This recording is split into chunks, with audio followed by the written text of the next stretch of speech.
어떤 농부가 하루 일과를 마치고 들어가서 이제 쉬려고 하는데 갑자기 밖에서 말발굽 소리들이 요란하게 들립니다. 그리고는 들리는 소리가 왕의 행차다 그랬습니다. 나가보니까 왕의 행차가 아니고 왕이 보낸 사신들이 문 앞에 다다랐습니다. 그 사신들이 농부에게 그랬습니다. 우리를 따라서 왕궁으로 돌아가자. 왕께서 급히 부르신다. 순간 그 농부는 이런 생각을 합니다. 이건 큰 복이 아니면 큰 벌이다. 그리고는 사신에게 그렇게 부탁을 합니다. 잠깐 시간을 주십시오. 내 친구들을 만나서 왕궁까지 좀 같이 갈 수 있도록 친구들을 만날 기회를 주십시오. 그래서 첫 번째 친구를 찾아갔습니다. 왕궁에서 사자가 왔는데 나를 지금 왕이 만나자고 한단다. 좀 같이 가줄 수 있겠느냐. 그러니까 첫 번째 친구가 단호하게 거절합니다. 난 못 가겠다.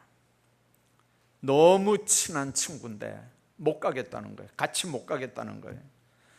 두 번째 친구에게 또 가서 물었답니다. 나하고 같이 좀 왕궁에 같이 가줄 수 없겠느냐. 그러니까 두 번째 친구가 하는 말이 왕궁 앞에까지는 가겠지만 그러나 왕을 만나는 일에는 함께 할 수 없다.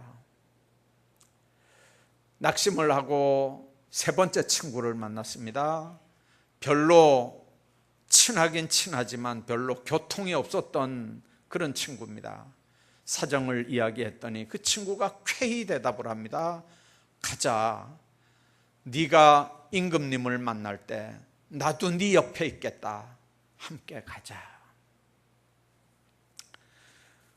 어떤 목사님이 저에게 보낸 카톡의 내용입니다.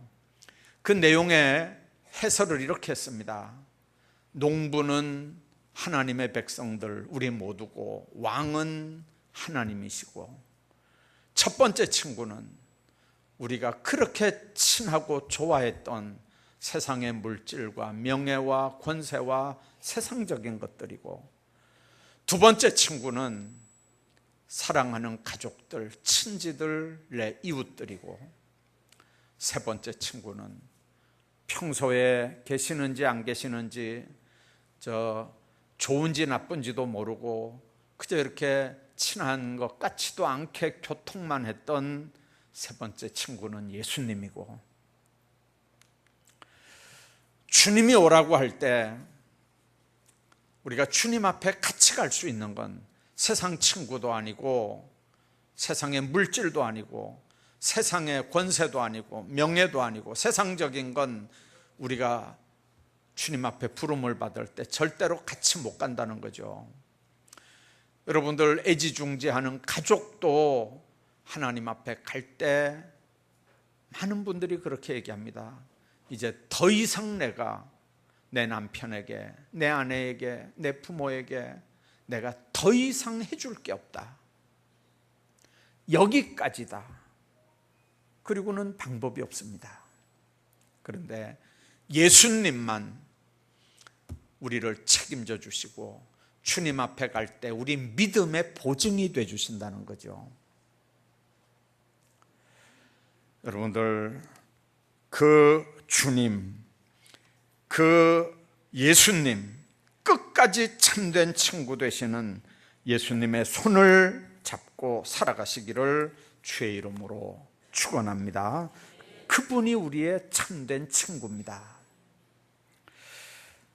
근세 유명한 철학자인 마틴 부버가 나와 너라는 책에서 현대인의 만남을 세 가지로 진단을 했습니다. 여러분들에게 한번 말씀드린 기억이 납니다. 첫 번째는 그것과 그것의 만남입니다. 인간관계가 많은 사람들이 물건처럼 서로를 이용할 가치가 있어야 만나는 겁니다.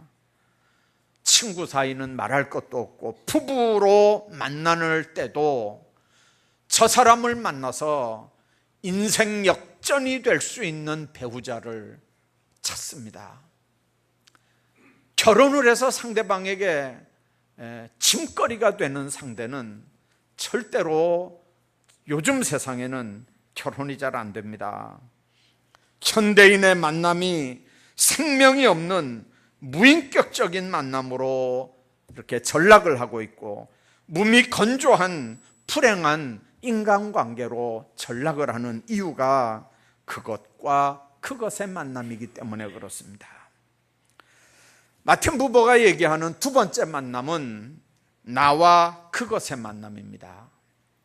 상대방이 나를 물건처럼 이용을 하고 나를 그런 목적으로 만나고 이용한다 할지라도 나는 상대방을 끝까지 인격적으로 대할 때 나와 그것의 만남이 된다는 거죠. 자, 그러나 이런 관계는 내가 너를 인격적으로 대하는데 너도 때가 되면 나를 인격적으로 대해야 되지 않겠느냐 하는 기대감으로 만납니다. 내가 대하는 것처럼 그 사람이 나를 대하지 않으면 한 번, 두 번, 그리고 세 번 만나면 그 관계는 더 이상 이루어지질 않습니다. 여러분들, 웬만한 인간관계는 바로 이렇게 나와 그것의 관계라 할지라도 한두 번은 되지만 지속이 되질 않습니다. 마틴 부버는 그렇게 얘기합니다. 내가 당신을 인격적으로 믿어주고 당신이 나를 인격적으로 믿어줘도 우리 사이에는 갈등 요인이 얼마든지 있다. 그런 긴장 속에서 우리가 살아간다는 거죠.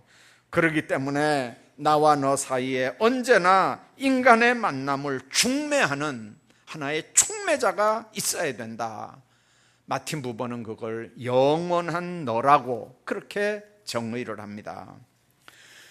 예수 믿는 사람들에게 있어서 영원한 너는 누굴까요? 바로 예수 그리스도입니다. 우리가 인간 대 인간으로 부딪힐 때 상대방에게 얼마나 많은 단점을 발견합니까? 그리고 절망도 하고 상처를 받기도 합니다. 그러나 내가 영원한 촉매 되시는 하나의 촉매된 영원한 너인 예수 그리스도를 똑바로 만난 다음에 누군가를 만나면 그 사람도 예수 그리스도를 만난 다음에 나를 만나면 이 만남은 영원한 너인 예수 그리스도 때문에 원만한 인격적인 관계가 된다는 거죠. 오늘 본문이 그 말씀을 하는 겁니다. 갈릴리로 가시는데 한 여인을 구원하려고 사마리아로 가시는 예수님의 행적을 기록합니다. 아침에 일찍 출발했는데 정오에 수가성에 도착했으니까 거리로 말하면, 시간으로 말하면 한 4시간에서 5시간을 걸은 겁니다. 우리나라가 지금 이렇게 덥지만 지금보다 더 더운 게 그 나라 날씨거든요. 40에서 45도가 왔다 갔다 하는 그 뜨거운 뙤약볕에 예수님은 이 여자 하나 만나려고 아침부터 점심때까지 계속 걷고 걸어서 사마리아에 지금 들어오신 겁니다. 이름도 밝힐 수 없는 무명 여인입니다. 세상에 아무도 거들떠 보지 않는 사생활도 깨끗하지 못한 이 여인 하나를 구원하려고 주님은 끔찍한 사랑을 가지고 지금 수가성을 찾아오신 겁니다. 그분은 신분을 묻지 않습니다. 그분은 과거를 묻지 않습니다. 있는 그대로 우리 모두를 천하보다도 귀하게 여기는 분입니다. 오늘 성령께서 우리 마음을 열어주셔서 한 영혼 한 영혼을 사랑하는 예수님의 마음이 우리 모두에게 함께 하시기를 주의 이름으로 축원합니다. 그렇게 예수님을 인격적으로 영접하고 만난 사람들은 수가성 여인처럼 그 삶에 놀라운 변화를 가져오게 됩니다. 오늘 본문을 중심으로 이 여인이 어떤 고통을 겪으면서 살았는지, 주님께서 이 여자를 찾아와서 만나 주셨는지 한번 생각을 하면서 이 수가성 여인이 겪었던 몇 가지 고통을 오늘 우리가 한번 생각을 하려고 합니다. 우선 이 여인은 정신적인 고통을 겪었던 여인입니다. 여러분들, 정신적으로 겪는 고통 가운데 제일 심한 고통이 뭔지 아십니까? 외로움과 고독입니다. 이게 진행이 되면 우울증으로 발전이 됩니다. 얼마나 고독했을까요? 5 남편이 있었는데도 평안이 없었고 행복이 없었습니다. 삶에 의미도 없었습니다. 그래서 6번째 남편을 또 얻었습니다. 지금 남편과 살지만 언제 또 어떻게 헤어질지 모르는 남편, 그리고 자기입니다. 그 당시만 해도 이런 여자는 사람 취급을 받지도 못했고 누군가 거들떠보지도 않았습니다. 여러분들, 그러니까 살면서 어쩔 수 없이 의지하는 부부관계가 얼마나 삭막한 관계일까요? 이런 여자에게 얼마나 애틋한 친구나 이웃이 있었을까요? 그 당시 법으로 말하면 이런 여자는 돌에 맞아 죽지 않고 사는 것만도 기적이었습니다.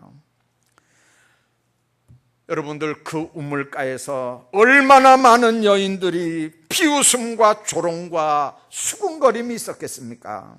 그래서 이 여인은 아무도 없는 날 낮 시간에, 아무도 만나지 않을 그 뜨거운 시간에 살금살금 물길로 나와서 물을 깃고는 도망치듯 우물가를 떠났던 여인입니다. 누구와도 어울릴 수도 없고 어울려지지도 않는 여인입니다. 얼마나 고독한 여인입니까? 그런데 여러분들, 이 고독은 여자만 체험하는 건 아닙니다. 인간은 누구나 근본적인 고독을 가지고 있습니다. 언제부터인지 아십니까? 성경에 보면 하와가 선악과를 따먹고 난 뒤부터입니다.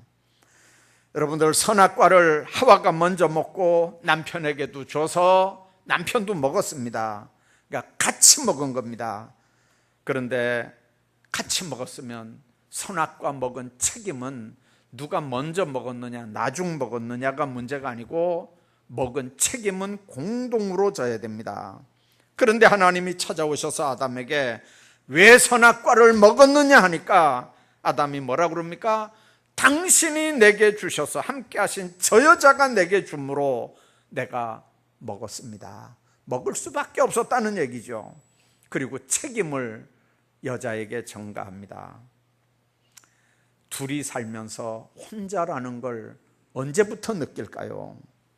하와가 그 말을 남편으로부터 듣는 순간 둘이 같이 있지만 책임은 혼자 져야 한다는 걸 느끼는 순간부터 사람은 고독해지기 시작합니다. 아무리 부부라도, 아무리 행복한 부부라도 남자는 남자대로, 여자는 여자대로 고독이 있습니다. 이게 인간입니다. 여러분들은 고독하지 않습니까? 그 고독을 여러분들은 어떻게 해결을 합니까? 수가성 여인의 이 고독이 남의 고독이 아니라고 하는 걸 아셔야 합니다. 바로 우리 모두가 느끼는 고독입니다. 그리고 오늘 주님께서 그 문제를 해결해 주시는 겁니다. 여러분들, 사랑받지 못하는 것만큼 사람을 비참하게 하는 건 없습니다. 사랑을 받지 못하면 가치를 상실해 버립니다. 사랑받지 못하는 사람은 내가 왜 살아야 하는가, 내가 살아갈 가치조차 없는 인생이라고 스스로 생각을 합니다. 여러분들, 그러나 사랑을 받으면 자기 가치를 발견합니다. 자존감이 생깁니다. 나는 사랑받고 있다는 것 때문에 내가 당연히 살아가야 할 의무가 있고 책임이 있고 권리가 있다고 느낍니다. 그게 모든 인간들이 가지는 원리입니다. 유럽의 어떤 긴 다리 난간에 누가 꽃다발을 걸더랍니다. 그래서 아무도 없는 그 다리 난간에 왜 꽃다발을 거냐고 지나가는 관광객이 물었더니 그 난간 아래를 내려다보고 있던 사람이 그렇게 얘기하더래요. 당신이 오기 전에 얼마 전에 여기서 스포츠카를 몰고 온 한 여인이 개를 끄안고 투신 자살을 했습니다. 그래서 우리가 여기 꽃다발을 걸었습니다. 그런데 여자가 타고 온 스포츠카 안에 쪽지가 하나 있었는데 거기에는 이렇게 쓰여 있었습니다. 아무도 나를 사랑하는 사람이 없다. 이 개 외에는 아무도 나를 사랑하지 않는다. 나는 더 살 삶에 의미가 없다. 여러분들, 사랑받지 못하니까 살아갈 의미가 없다는 거죠. 그래서 투신한다는 겁니다. 사랑을 받지 못하면 이만큼 비참해집니다. 나이 많은 사람들은 젊은 사람들의 사랑을 받아야 되고 자녀들의 사랑을 받아야 자존감이 생겨서 나이 많은 늙음의 시간을 의미 있게 보냅니다. 하나님의 백성들은 하나님의 백성들대로 마찬가지고 젊은이들은 젊은이들대로 마찬가지입니다. 이 시간 조용히 한번 스스로 물어보시기 바랍니다. 이 세상에서 정말 나를 사랑하는 사람이 있는가? 하나님처럼 조건 없이 나를 사랑하는 사람이 정말 있는가? 우리 모두는 주님을 안 만나도 될 만큼 그렇게 만족할 수 있는 수준의 사랑을 받고 세상을 사는 사람들은 아무도 없습니다. 왜냐하면 인간의 사랑은 조건적이기 때문에 그렇습니다. 며칠 전에 70몇 세 먹은 할아버지가 할머니를 목 졸라 죽였습니다. 그리고 아들에게 전화를 해서 네 어머니가 죽었다 그랬습니다. 아들이 와서 장례 절차를 취하는데 그렇게 하고 끝날 줄 알았습니다. 그런데 장례를 치르려면 의사가 와서 사망 확인을 해야 합니다. 부검 확인을 해야 됩니다. 뭐 때문에 죽었다고 의사가 사인을 해줘야 장례식을 진행할 수 있잖아요. 의사가 와서 보니까 목이 졸린 흔적이 있었습니다. 경찰에 신고를 했죠. 그리고 경찰들이 와서 가족들을 물었습니다. 그 할아버지가 순수하게 고백을 했습니다. 내가 여태까지 내 아내 뒷바라지를 했다. 근데 나도 지쳤다. 이제는 그냥 보내는 게 본인도 좋고 가족들도 좋고 이제는 더 이상 자녀들에게 심려를 끼치고 싶지 않아서 그래서 내가 죽였다는 거죠. 모르겠어요. 법원은 뭐라고 판단해서 무슨 벌을 줄지 몰라도 여러분들 한번 생각해 보십시오. 여러분들, 인간의 사랑이라고 하는 건 이렇게 제한적인 겁니다. 인간의 사랑은 조건적인 겁니다. 그러나 그런 조건을 따지지 않고 우리를 찾아오시는 그분의 사랑은 무조건적인 겁니다. 받을 만한 가치가 없음에도 우리를 받아주시는 분입니다. 아무것도 아끼지 아니하시고 우리에게 있어야 될 걸 공급해 주시는 분입니다. 오늘도 우리 모두에게 찾아오셔서 우리 마음 문을 두드리는 그분을 구주로, 친구로 온전하게 영접하시기를 주의 이름으로 축원합니다. 뿐만 아니라 이 사마리아 여인이 받았던 고통은 영적인 고통입니다. 하나님 안에서 여러분들 정신적 고통보다 더 무서운 게 영적 고통입니다. 여러분들, 창녀처럼 살아가고 있는 여인이 남모르게 가슴 속에 겪는 고통 하나는 양심의 가책입니다. 아무리 술을 퍼마셔도 술 취할 때뿐이지 술만 깨면 나는 이렇게 살아서는 안 되는데 하는 양심의 가책, 내가 이렇게 살다가는 내 인생 끝이 어떻게 될까 하는 불안과 공포에서 이 여인은 헤어나오지 못합니다. 여러분, 아무리 약한 사람이라도 양심이라고 하는 건 있습니다. 인간을 속일 수는 있지만 하나님은 속이지 못하기 때문에 그렇습니다.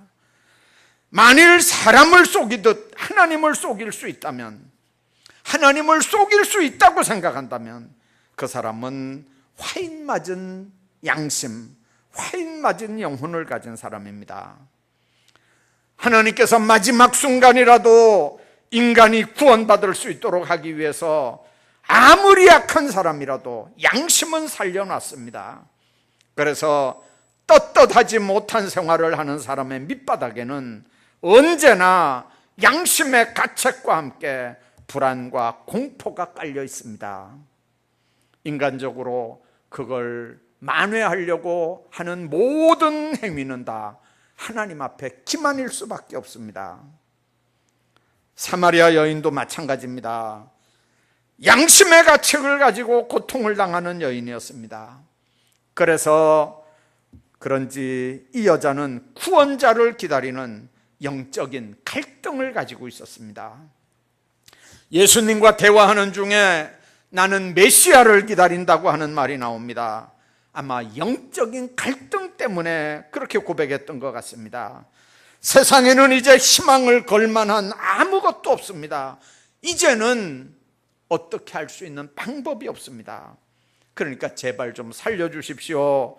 애타는 마음으로 하나님 나 좀 살려주십시오. 나 좀 이 답답한 삶에서 좀 내 인생 좀 어떻게 좀 해주십시오. 이 부르짖음을 주님은 들으셨고, 그래서 주님은 지금 이 수가성에 찾아오시는 겁니다. 애굽에서 종살이할 때 이스라엘 백성들의 고통을 들으시고 하나님께서 모세를 준비해서 이스라엘을 이끌어내시는 것처럼 예수님이 지금 그 여인의 울부짖음을 듣고 지금 수가성을 찾아오는 겁니다. 그런데 이 수가성 여인, 물 좀 달라고 하는 주님의 말씀에 당신은 유대인인데 왜 사마리아 여자인 나에게 물을 달라고 하느냐고 대꾸를 하다가, 네가 만일 하나님의 선물과 네게 물 달라고 하는 이가 누구인지 알았더라면 그에게 구하였을 것이요 그가 생수를 네게 주었으리라고 하는 말씀에 여자의 영적 눈이 떠지는 겁니다. 하나님의 말씀을 통해서 예수님을 만나도 하나님의 말씀을 통해서 영의 눈이 열리게 되는 겁니다. 한 번 마시기만 하면 절대로 목마르지 않는 물, 다시는 물을 기르러 오지 않아도 되는 그 물이라고 하니까 눈이 번쩍 떠지는 겁니다. 예수님은 여자에게 물을 마셔야 목이 타는 걸 막을 수 있고 빵을 먹어야 배고픈 걸 막을 수 있다는 물질적인 욕구가 근본 문제라고 얘기하지 않았습니다. 근본 문제는 물 문제가 아니고 빵 문제가 아니라 근본 문제는 내면에 있는 영적인 갈급함을 해결하는 거라고 지금 교훈하고 있는 겁니다. 여러분, 사람이 떡으로만 살 것이 아니요 하나님의 입에서 나오는 말씀으로 살 것이라고 하시는 하나님의 말씀을 여러분들 기억하십니까? 예수님은 그 말씀을 통해서 인간은 물질을 가지고 육체를 채우는 것으로 만족할 수 있는 존재가 아니라고 하는 걸 가르치는 겁니다. 근본적인 문제는 육을 위한 게 아니라 심령 속에 있다는 걸 지금 지적합니다. 그러므로 안에서부터 그것을 해결하는 역사가 일어나지 않는 이상 여자가 찾고 있는 문제의 해결은 이루어지지 않는다고 하는 교훈을 지금 하고 있습니다. 사실이 그렇지 않습니까? 많은 사람들이 자기 내면의 욕구불만, 이루지 못한 어떤 꿈, 자기 자신이 무언가를 얻고 싶어하고 사모하고 싶어하는 비전이나 야망이나 이런 모든 것들을 전부 소유해야만 문제가 해결된다고 생각하지 않습니까? 옛날에 솔로몬도 그랬습니다. 눈에 보이는 대로, 마음에 원하는 대로 그는 끌어들였습니다. 전도서 2장 10절에 보면 무엇이든지 내 눈이 원하는 것을 내가 금하지 아니하며 무엇이든지 내 마음이 즐거워하는 것을 내가 막지 아니하였다 그랬는데, 그 후에는 내가 본즉 모든 일과 수고한 모든 수고가 다 헛되어 바람을 잡으려는 것이며 해 아래서 무익한 것이라고 전도서 2장 10절 11절에 말씀합니다. 지나놓고 보니까 다 무익한 겁니다. 해 아래서 바람을 잡으려고 했던 것처럼 무익한 거였습니다. 그때는 몰랐는데 살아보니까, 나이 들어 보니까, 늙어 보니까, 병들어 보니까, 이제 살 날이 얼마 안 남은 지금 보니까 쏘구며 살았다는 거죠. 그래서 자꾸 욕망대로 이끌려 욕망이 자기 내적 충족을 채울 수 있다고 생각하는 삶을 어리석은 삶, 쏘구며 사는 삶이라고 정의하는 겁니다.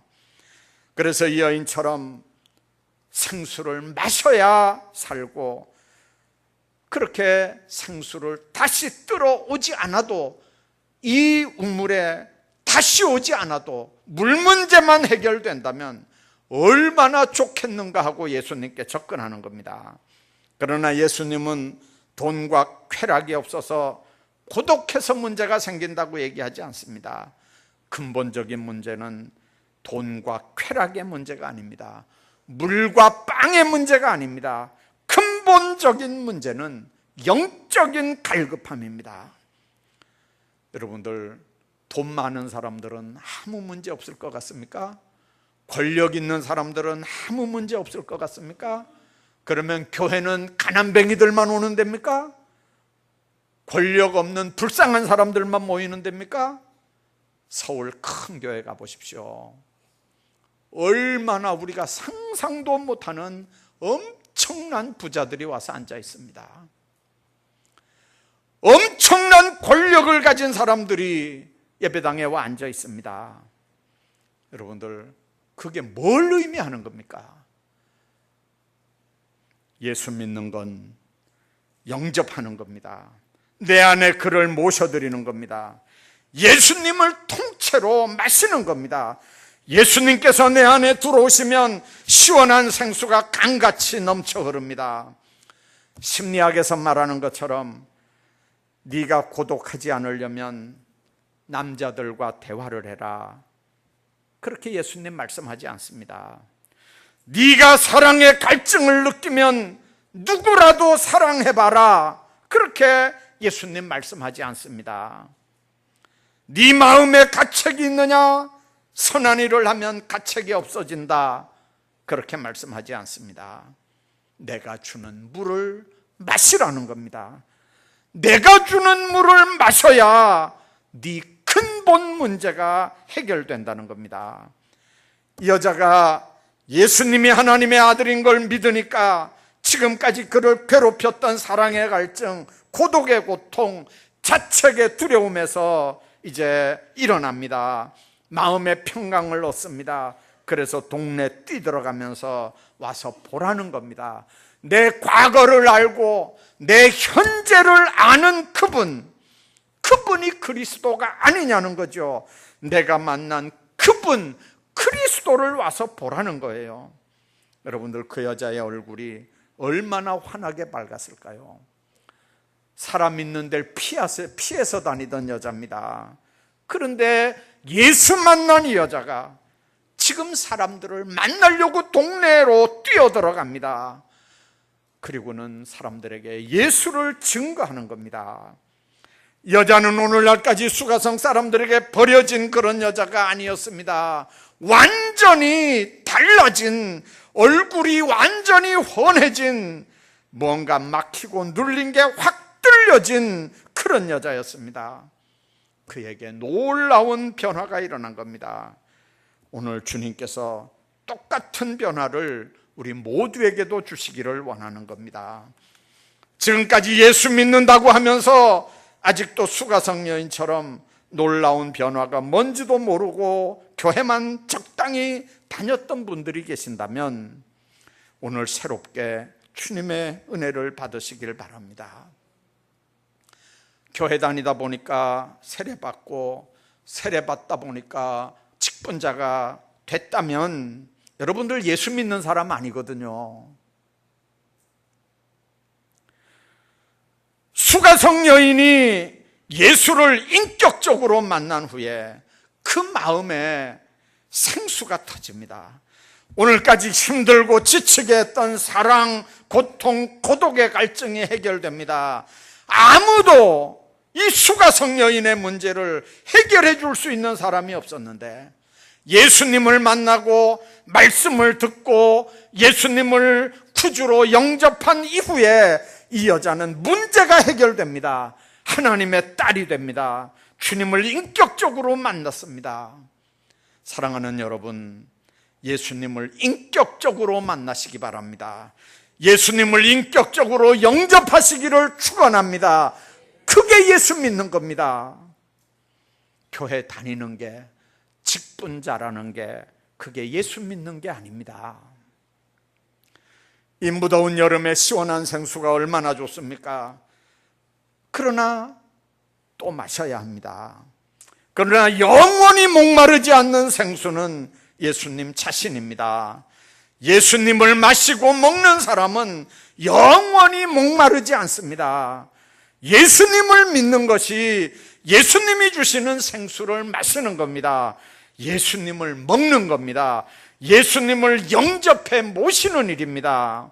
이 시간 예수님을 이미 믿고 있는 분들에게 말씀을 드립니다. 예수님을 날마다 맛보면서 기쁨 속에서 감사하며 여러분들이 살아갑니까? 초가집에 살아도 천국에 사는 기쁨을 누리며 삽니까? 머리 복잡한 세상을 살면서 그분이 말씀으로 나를 다스리는 하나님의 통치권을 날마다 의식하며 삽니까? 어떤 상황에서도 누구를 만나더라도 어떤 자리에서라도 불평불만하는 대신 감사하며 주님 안에서 살아가고 있습니까? 여러분들이 입술의 복록을 누리며 입술의 열매로 하나님 앞에서 복받고 살아가시기를 주의 이름으로 축원합니다.